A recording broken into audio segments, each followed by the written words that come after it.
katwiran pa. Anong topic ni Attorney Claire kanina? Ano yung unang live niya? Duterte hindi daw totoong powerless, Kaufman. Really? A liar. Tapos, ito, maganda to mga kapsat. VP Sara may dayaan sa eleksyon. Nako, tayo, na pala natin to. Na pinagpipilitan niya. Hindi, panalo to. Sabi, magkwan daw sila, magreklamo daw sila. Nako. Imposible daw na matatalo, mga kapsat. To. Imposible daw na matalo ang tawag nito. Matalo ang PDP. Ibig sabihin, dapat panalo si Kibuloy, panalo si Kwan. Yun yung nasabi niya dyan. O sige, pakinggan natin tong si Kwan. Attorney Claire. Ika lang, Kaufman, liar, Duterte, hindi daw totoong powers. Hindi, dito na lang. AMLAC, impeachment. Ito, anong gagawin ng Kwan? House. Kanina pa tumabot. Ay, 6,000 yung viewers niya. Attorney. Yun. Di kapag kasi ombudsman siya. Parte siya ng ombudsman eh. Nakatanggap siya ng report from ombudsman na Carpio Morales. Walang power ang presidente over the ombudsman. So hindi niya yung sinunod. Pero nung iba na yung ombudsman, si Martires na, ay tsugi agad. Si Karandang. Anong tanong natin? Ba't sinunod niyo po yung presidente? Utos ng Pangulo eh. Umami naman si Ombudsman Martires. Utos ng Pangulo eh. Kaya tinanggal. Kahit alam na dapat hindi hawak ng presidente ang ombudsman kasi dapat independent yan eh. Diba? Okay, sige, start tayo dito mga ka-clear. Alright, here we go. Start tayo dito.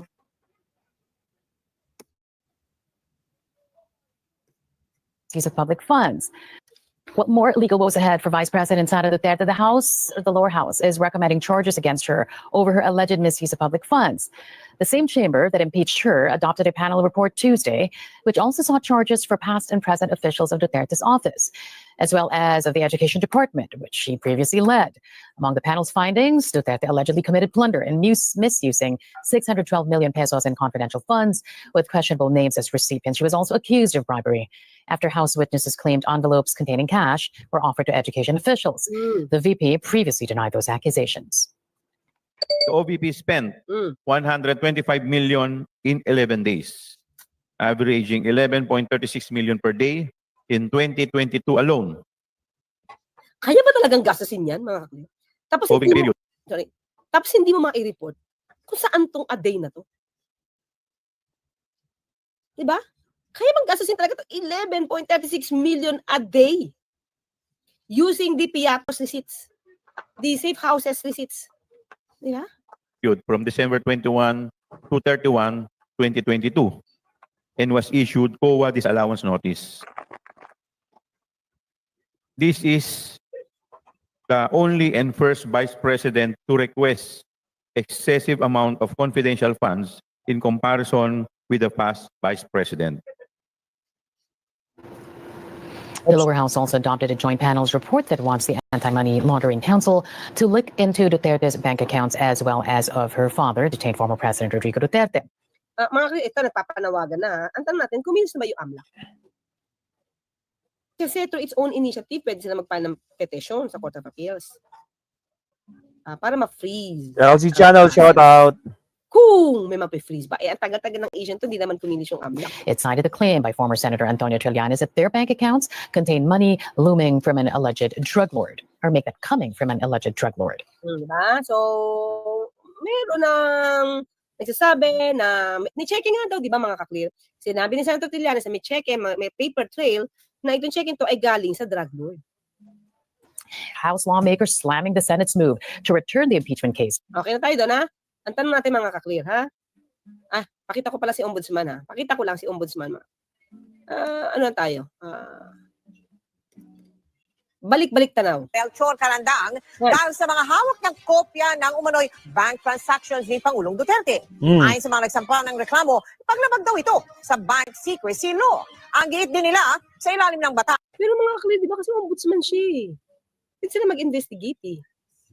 May kapangyarihan ng Pangulo na palitan ang deputy o special prosecutor ng ombudsman. Nakatutok si Joseph Moro.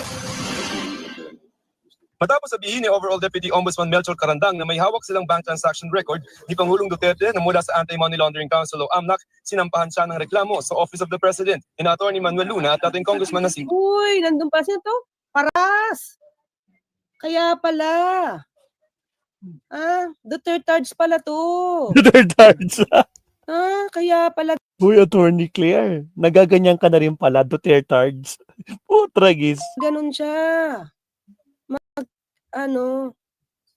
Salita. Ito. Kaya pala. Paras. Inireklamo din sina Deputy Ombudsman Luna at dating Congressman na si Paras. Inireklamo din sina Deputy Ombudsman for Mindanao Rodolfo Elman at mga Attack dog. miyembro ng fact-finding investigating team ng Ombudsman. The mere possession of bank transactions and bank accounts, criminal offense na yan sa bank secrecy law eh.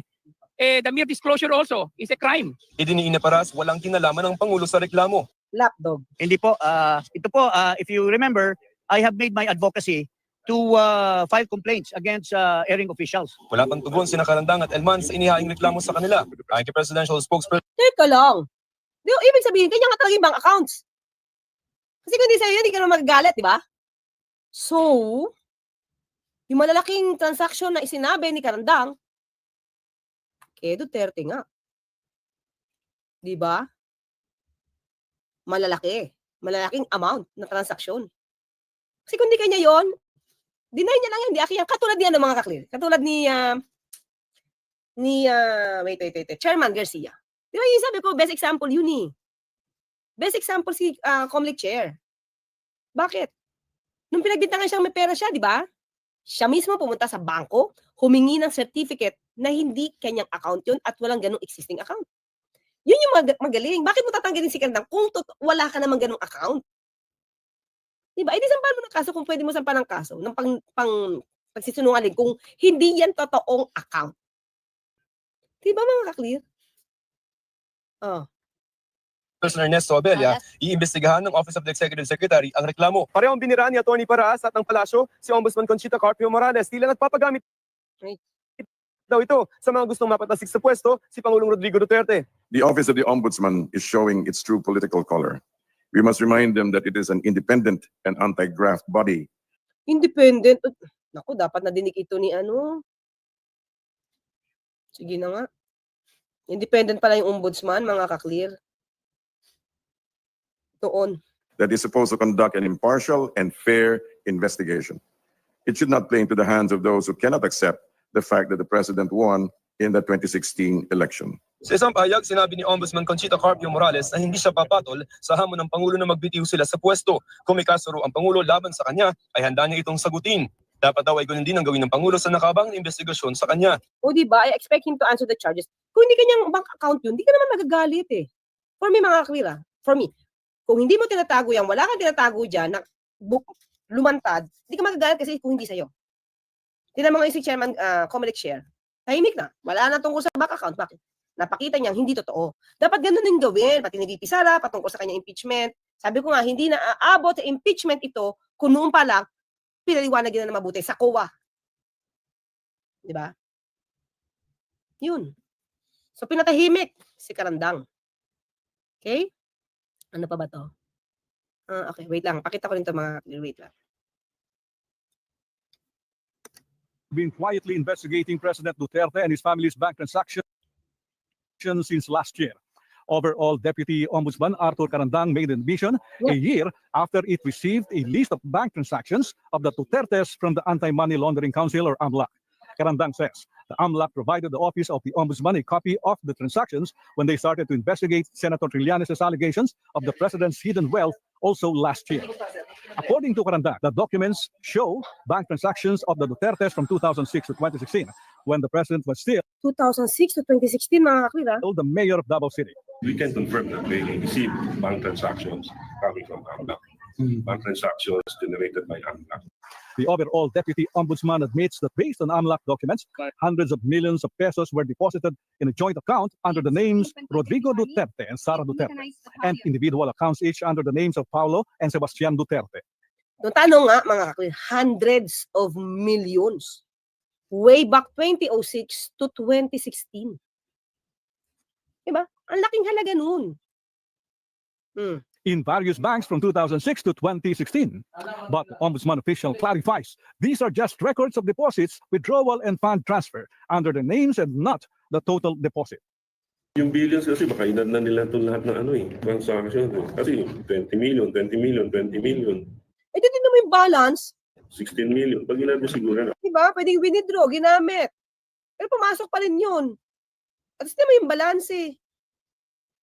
Abot ng billions. Ang dami. Naabot ng billions kasi parang pasok-labas, pasok-labas. Diba? 40 million, 40 million. Laki mga ka-clear. 40 million. Malaki yun. So hindi nagsisinungaling si Sentry? Meron. At lumalabas din, meron si Sara Duterte. Kasi sabihin niya wala. Kaya nga hindi siya makakuha siguro ng certificate na hindi existing yung mga bank accounts na binanggit ni Sentry. Several 40 million, 200 million. Agad ito. Ito pa, 50 million. Malaki, 50 million, mga deposit. Ang laki nun mga ka-clear. Kami. It will be recalled that Senator Trillanes filed a plunder case against Duterte last May as part of the Ombudsman's motu proprio investigation. The Office of the Ombudsman formally requested AMLAC to provide them with an official investigation report of the Duterte transactions. Under the law, the AMLAC is considered a financial intelligence unit of the government empowered to probe suspicious financial transactions. It is also a standard print on the Statement of Assets and Liabilities or SALN of government Ang problema, hindi nilalagay sa salin. officials and employees, including the President, that they are authorizing the Ombudsman to look into their financial records. Ombudsman Conchita Carpio Morales has inhibited herself from the probe from the start. Her nephew, Attorney Maneses Carpio, is the husband of presidential daughter and Davao City Mayor Sara Duterte.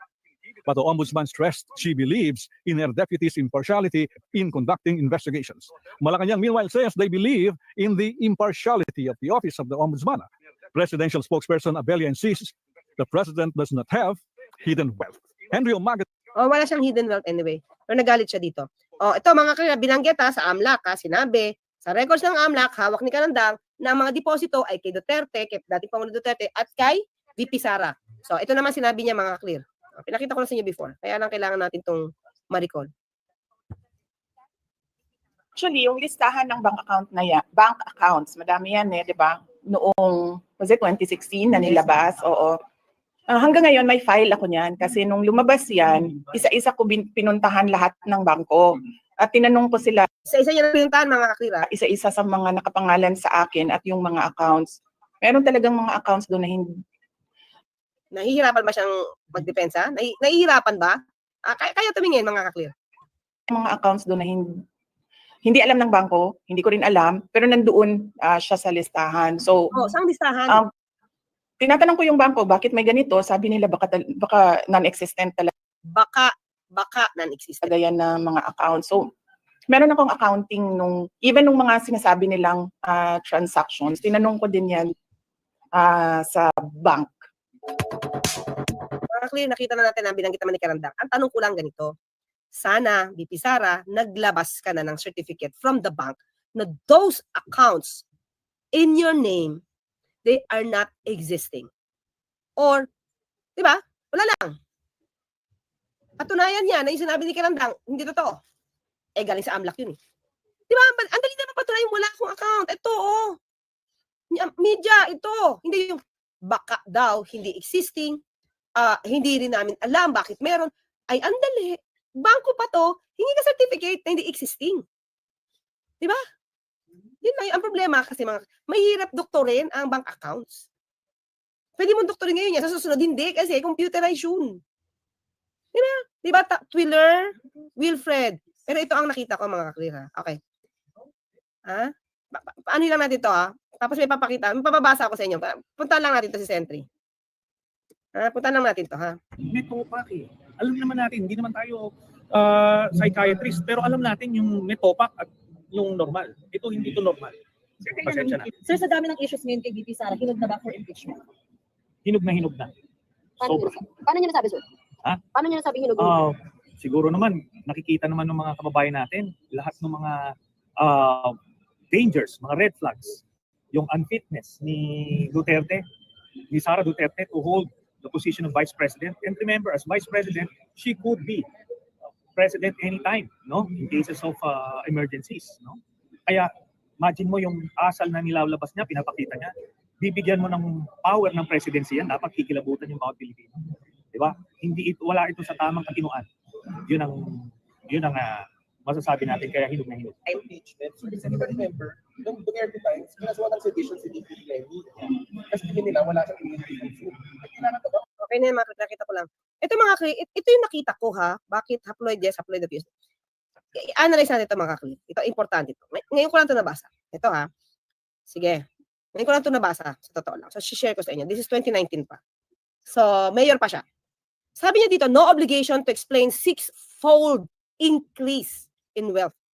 Paanong yumaman? That's 2019. No obligation to explain 6-fold increase in wealth, says Sara Duterte.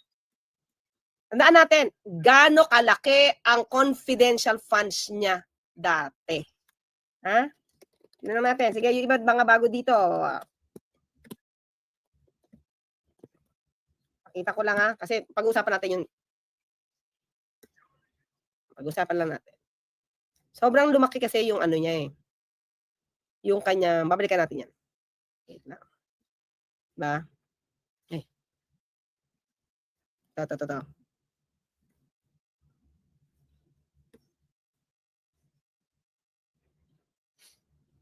Buffering. Ay, ayaw, tagal. Ate, nakaya na lang natin. Yan o. Confidential funds, 2017, 293 million na mga clear. 280, mas malaki pa to ha? Kasi ang nakuha niya lang noong 2022, noong December 2022, 125 million, pero nagastos ka agad in 11 days. Ito, paano niyang ginastos yan? 420, 460, 460, 460, 460 million. Diba? Yan ang hawak niya as mayor ng Davao. Yan ang, ha? Ganyan kalaki. Ang ano pala niya is 2.6 billion ang ginawa kanyang confidential funds, mga kaklir. At kung paano siya nag-report, paano niya ginastos ang kanyang confidential funds sa pag-tree planting, libre sakay, libre pagkain, malamang yun din ang ginastosan niya. Kasi doon siya sanay eh. At ino-oohan yun habang tinatanong siya ng mga senador, ni Senator Risa Ontiveros. So, mga clear, ito, okay? Balikan natin to. Paano sila lumaki ang pera? Maliban sa confidential fund siguro, mga clear, hindi ko masasabi. Ganito style pala, mga kaklear. Di ba may law office sila? Yung law office nila, mga clear, hindi yan registered. Sige, saan ko ba makita yan? Ha? Hindi yan registered. Okay. Kita natin. So, kung hindi ka registered, most probably, hindi ka nagbabayad ng tax. Diba? Tama yan. Pakita ko lang mga clear. Ito. Ito ba yun? Ito. Oops. Okay. Pakita ko lang bago tayo pumunta doon. Bago tayo pumunta dyan. Analyze lang natin. Okay? Yan ha. Carpio Duterte lawyers. Diba? Ito. Not registered. Ito ba? Basta ba? Not declared by Mayor Duterte in SALENS, but indicated as Office of the Husband Manasseh Carpio. Not registered in SEC. So that's partnership. So kung hindi ka registered sa SEC, paano ka makakapag-BIR? Diba? Paano ka makakakuha ng mayor's permit? Well, anyway, kung nasa Davao yan, definitely, wala ang problema sa mayor's permit. Diba? So, paano ka nakakapagbayad ng SSS ng mga tao mo? Kasi dapat nag-start siya sa registration eh. Diba? Pag nakapag-register ka na, syempre, bibigay mo doon, may contract of lease kayo, kung saan kayo yung office nyo. Lahat yung kompleto. Bago ka magkaroon ng mayor's permit, business permit. Diba? Pagka-kompleto yan, saka ka magkakaroon ng resibo. I-issue ng BIR. Diba? So, mabayad ka ng tax. Eh, since hindi ka registered sa SEC, paano ka nagbabayad ng tax? Tandaan nyo, sinabi niya may utang daw si Congressman Luisto ng 9 million. So, nasa ng resibo? Diba? Sige, balikan natin to ha. So, hindi registered ha. Base dyan, mga kaklear ha. That's 20, as of wait, PCIJ, that's 2019. April 4, as of April 4, 2019, hindi registered. So, ang tanong natin, okay. Sabi niya, PCIJ kasi, kaya siguro dumating yung time na ayaw nang magsumite ng SALN, hindi na pwede matignan. at sinang-ayunan yun ni Ombudsman Martires. Diba? Hindi na pwede makita ang SALN. Okay. Wala kasi akong obligasyon mag-explain sa PCIJ about sa income naming mag-asawa. Ha? Income naming mag-asawa, ha? Eh, kailan ba siya naging mayor? Diba? Oh. The eldest daughter of President Rodrigo Duterte said she would only answer the accusation if a case is filed based on PCIJ report. The report found that Sarah's wealth grew 6-fold over a 10-year period from 2007 to 2017. It cited her SALN as basis. I suggest if PCIJ finds anything in the investigative report that is worthy of a case to file in the correct venue, alam mo, sa akin lang mga kung malinis ka, hindi mo kailangan magpa-imbestiga. Ito yung papel ko. Ito yung papel ko. Diba? But as of now, it won't end. If I answer PCIJ, I will have to answer others with questions about my SALN. Dapat nga, open to, di ba? Yun yung, kasi public servant eh. That's the point kung ba't may SALN at dapat nakikita ng tao. Hindi ito dapat tinatago. Panahon ni Duterte, panahon ni Martires, natago. PCIJ also found that the law firm, ito ha mga klira, PCIJ also found that the law firm Sarah founded with her husband, lawyer Manasseh Carpio, is not registered with SEC. Sarah did not deny this. Oh, hindi siya registered. It's not a corporation. It's a partnership. Oh. Dalawa yan, oh. So pag partnership yan, mga kaklear, SEC na yan. Hindi yan DTI. DTI wait. Proprietorship. Sole proprietorship lang. Dalawa na to. That's partnership. So SEC yan. So paano magsabi it's not a corporation? Eh kaysa DTI mukhang wala kayo eh. Ano problema? It's a partnership. So si SEC yan. She added that she is no longer involved with the firm. Nasaan na ngayon yung DTI ng asawa mo? I last practiced law before I took my oath as mayor. Even if, kailan siya nag-exist? Diba? Ito pala mga kakliyan. Ito ang style. Tingnan nyo ha, kung bakit maaari silang kumita. Her husband, however, continues to practice as a lawyer. Dala-dala yung Carpio and Duterte. Okay? Kailan lang nila tinanggal yan? Pero sa law office nila, nakikita mo yung picture, di ba? Carpio, the law office of Carpio. Formerly, Carpio and Duterte. Nandun pa rin yung Duterte. Nasa ilalim, formerly. Napin ko nga. Alam ko may nakita ko yan eh. Ayan na. Carpio and Duterte. Natin ang picture. Kasi nung ano siya, na-call yung attention niya, binanggit yan eh. Ito, pakita ko mga kapila. Pakita ko lang. Kaya, yung pangalan Duterte, ayoko sabihing may influence yan. Ayan o. Diba? Umalis siya, sabi niya, di ba? Umalis siya. Pero, tingnan nyo, formerly Carpio and Duterte, why do you have to put that? For what reason? Di ba? Pwede naman Carpio lawyers eh. Di ba? May reason yun. May reason yan. Ha? Partnership yan, no? Carpio and Duterte. Carpio and Duterte. Carpio and Duterte, di ba? So, tapos, after that, ginawa mo ng formerly. Formerly, Carpio and Duterte lawyers. Hindi pa rin siya nakarehistro. Kailan to? Wait lang mga kapatid. Tingnan ko yung data.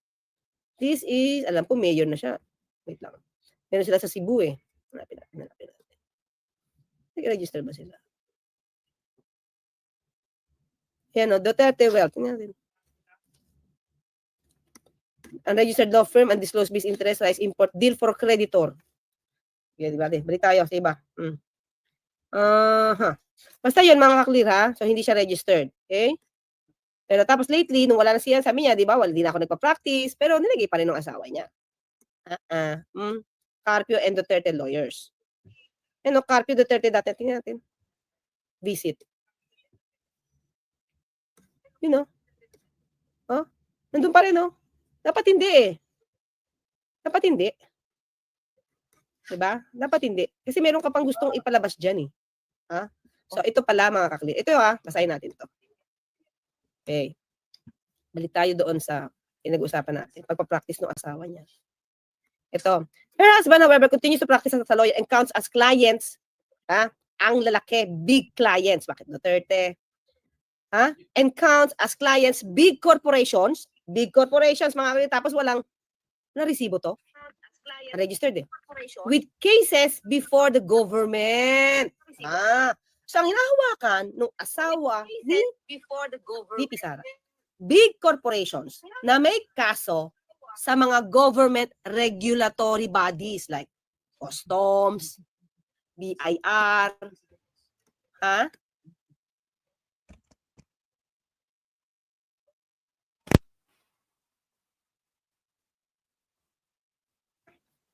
ayan o.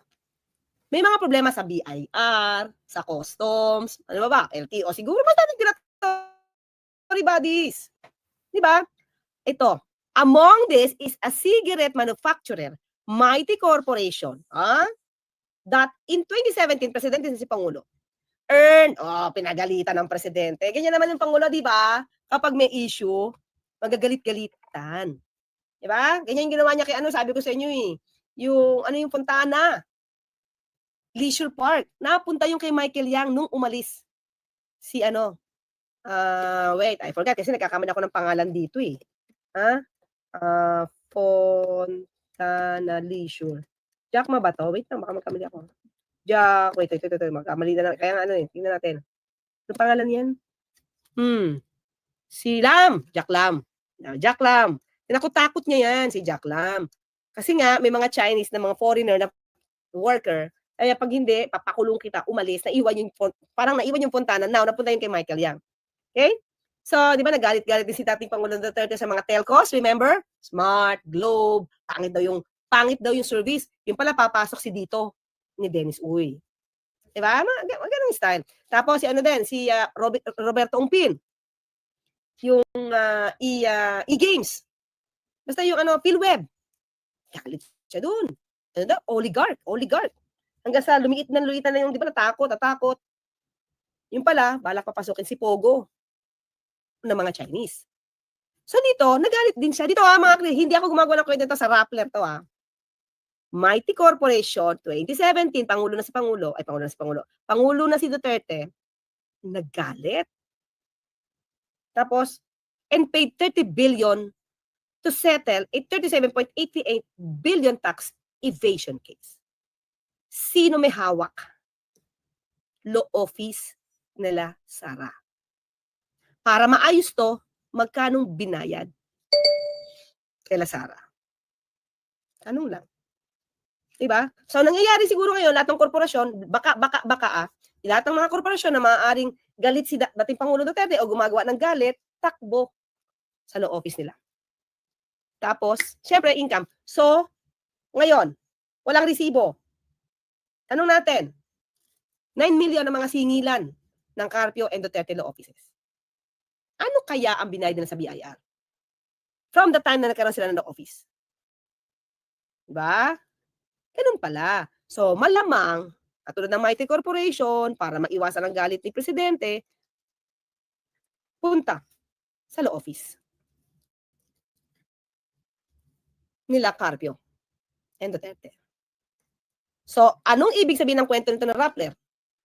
Bakit niya binanggit ito? Diba? At hawak nga ng law office nila. Diba? So, actually, ngayon ko na ito nabasa. While Sara wants to avoid about Dasal and income, the 1987 Constitution and other laws demand transparency. Di ba ito din yung demand niya? Transparency and accountability sa new Netherlands siya? We want transparency and accountability. Diba? Pero dito ayaw. Diba? The Sala in particular document critical to upholding this standard for people in power. The Supreme Court Chief Justice Maria Lourdes Sereno and Renato Carpio have been ousted because of supposedly faulty or inaccurate salins. PCIJ found that Sara's wealth grew over 6 times from 2000 to 2017. Saan galing? Doon ba sa mga kliyente nila? O hindi pa, no? Kasi 2016, pangalawang taon pa lang to sa kanyang pagiging mayor. Hindi, dati na siya naging mayor eh. Panahon pa ni Zuleika Lopez eh. Palitan lang sila ng tatay niya eh. Mayor siya, vice mayor si Duterte, tapos naging mayor si Duterte, vice mayor naman si VP Sara. Palitan lang sila. Di ba? So dito, Duterte, the president also refused to explain his increasing wealth, vaguely giving assurances that he would do so in due time. Rather than respond directly to allegations, Duterte blasted PCIJ and accused reporters of accepting money to publish stories critical of him and his administration. O, di ba? Ganyan ang intrigahan. Tumatanggap kayo ng pera para sirain ako, no? Di ba ganyan din yung ano ngayon ni dating ni VP Sara? Pinupolitika nyo lang ako eh. Sinisiraan nyo lang ako. Yun din yung sinasabi ni Senator Amy. May pattern pala, mga ka-clear. Same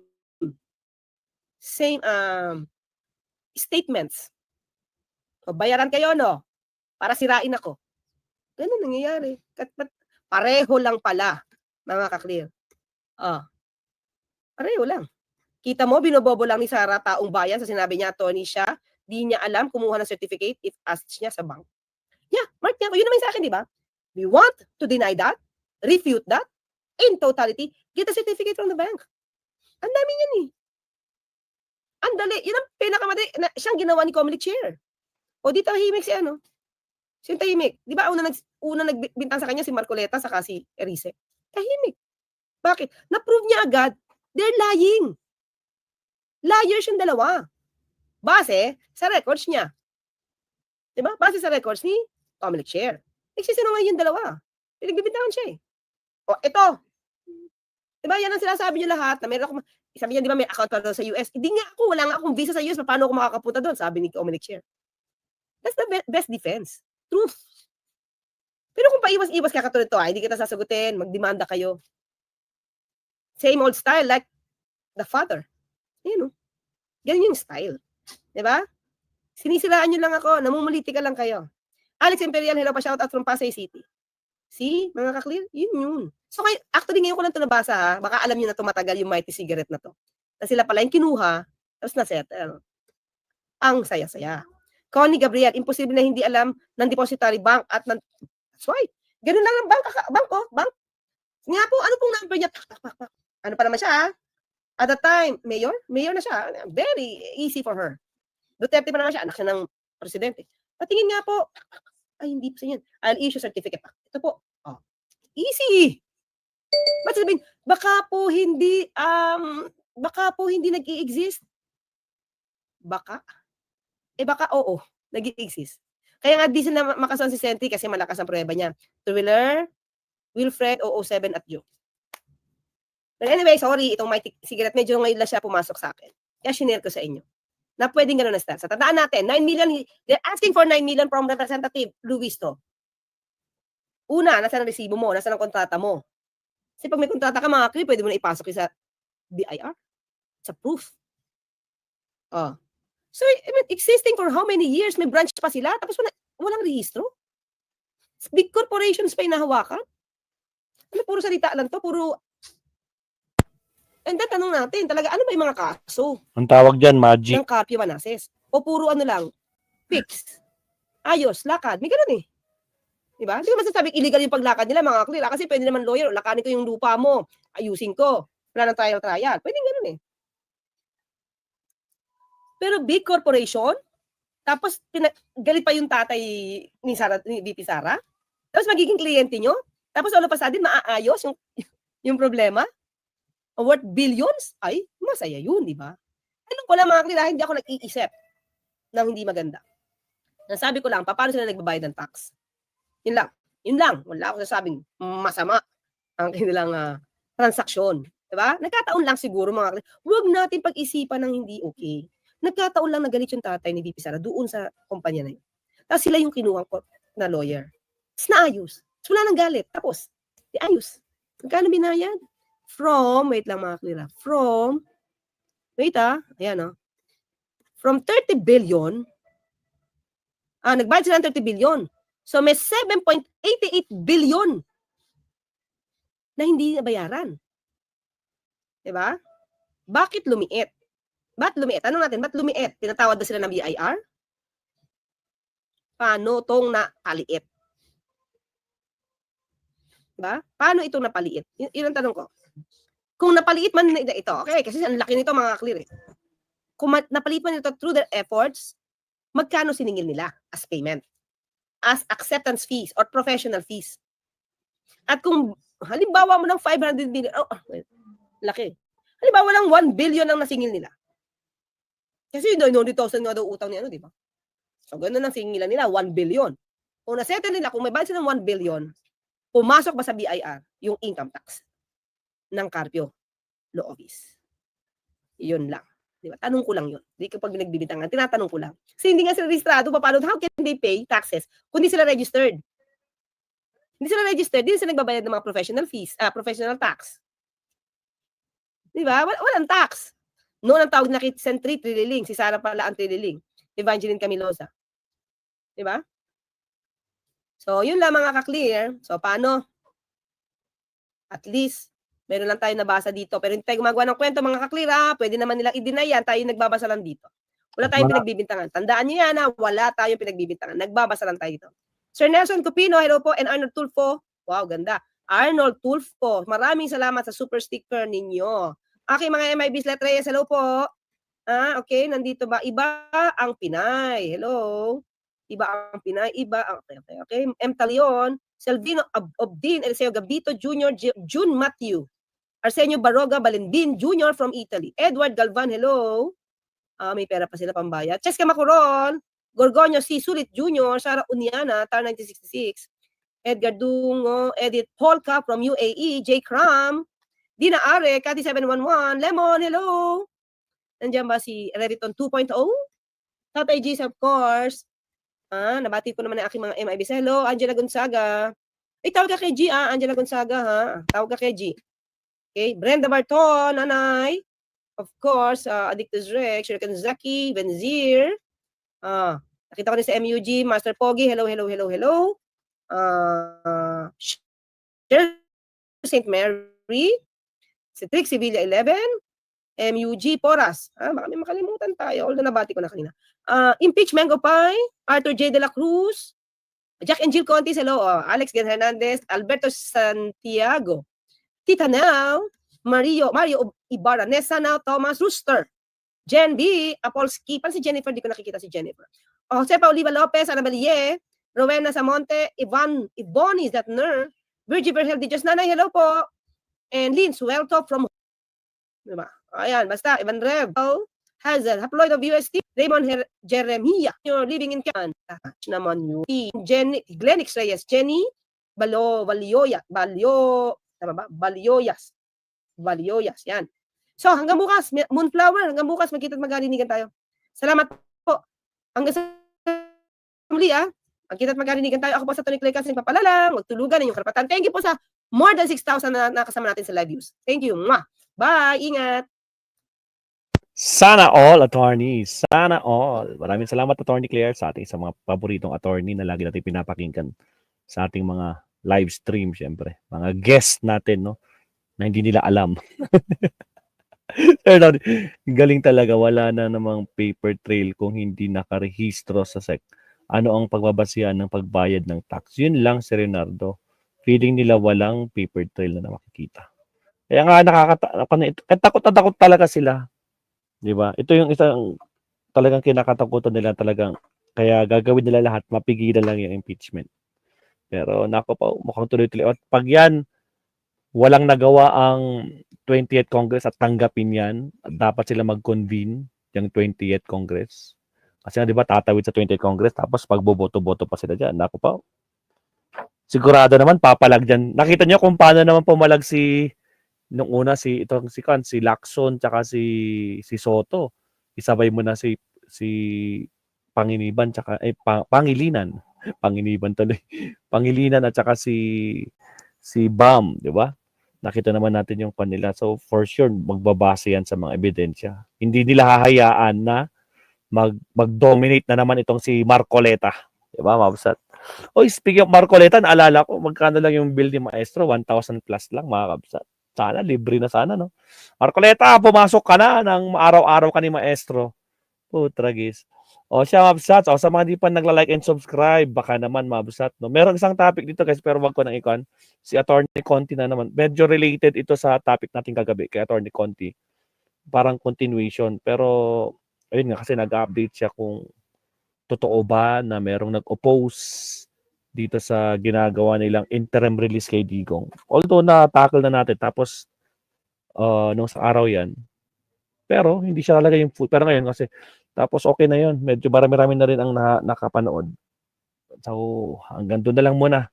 Huwag na nating ituloy yun. So hindi lang mighty corporations nadali nila pati Pal ni Lucio Tan. Ay, really?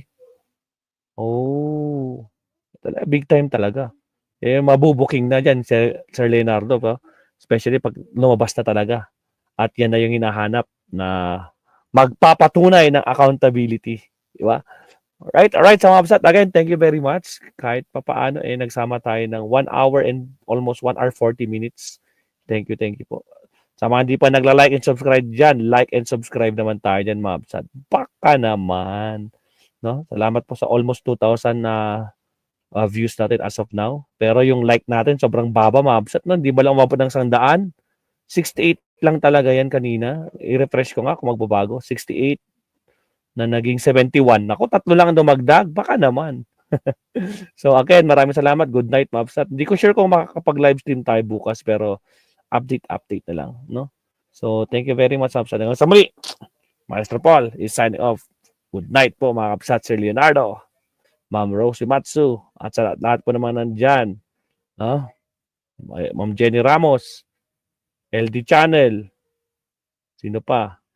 O, sa lahat, Kapsat Artun Zala, at siyempre, sa lahat po ng ating mga viewers ngayon. Maraming salamat, mga Absat. Maestro Paul is signing off. Bye-bye.